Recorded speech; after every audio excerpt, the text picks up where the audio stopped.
результате что получилось с резиной? Наперед стало 120 на 70 от спортбайка. Родной минский диск на 17. Назад стало Митас 130 на 80.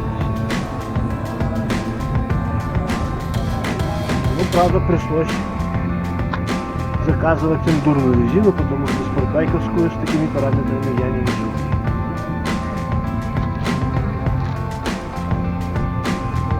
Ну и вот он, Нинс Мотар.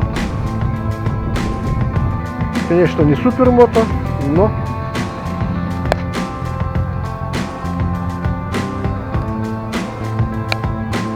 дешево и сердито.